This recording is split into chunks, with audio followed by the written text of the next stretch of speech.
Ang Pilipinas at Israel ay matagal nang may matibay na ugnayan at maraming dahilan kung bakit dapat tayong kumampi sa Israel, lalo na sa gitna ng tensyon sa rehiyon.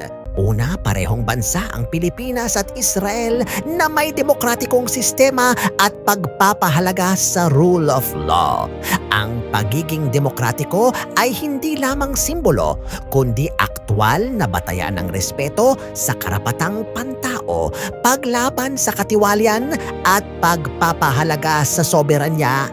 Sa pamamagitan ng pag-align sa bansa na may parehong prinsipyo, pinapalakas natin ang paninindigan ng Pilipinas sa internasyonal na arena. Pangalawa, may historical ties ang Pilipinas at Israel. Mula 1957, opisyal ang relasyon ng dalawang bansa. Ang Pilipinas ang isa sa mga unang bansa na nagbigay ng suporta sa Israel sa United Nations, sa kabila ng pressure mula sa iba pang bansa. Ito ay nagpapakita ng matibay na respeto at mutual trust na naitatag sa loob ng higit 6 na dekada. Sa kultura at pananaw, may pagkakaintindihan din sa mga suliranin ng bawat bansa na nagbibigay daan sa mas malalim na kooperasyon.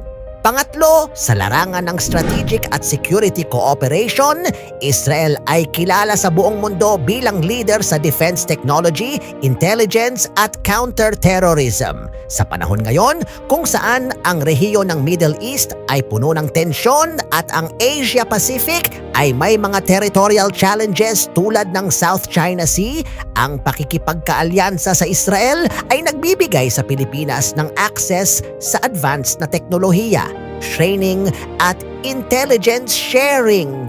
Ito ay hindi lamang investment sa seguridad, kundi proteksyon sa mamamayan at soberanya ng bansa.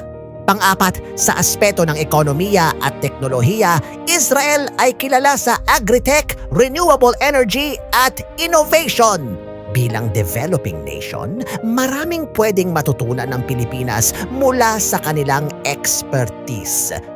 Ang pakikipagpartner sa Israel ay nangangahulugang mas mabilis na paglago sa teknolohiya, mas malawak na investment opportunities at mas matibay na infrastructure para sa kinabukasan ng bansa. At huli, ang moral at prinsipyo. Ang kumampi sa bansa na lumalaban para sa sarili nitong soberanya at karapatan ay isang tamang prinsipyo.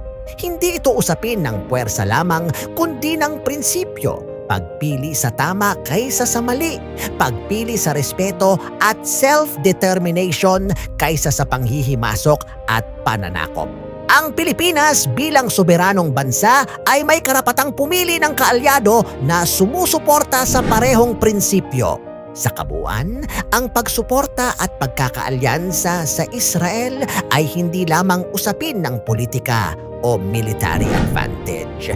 Ito ay pagpapakita ng prinsipyo, seguridad at pagkakaunawaan.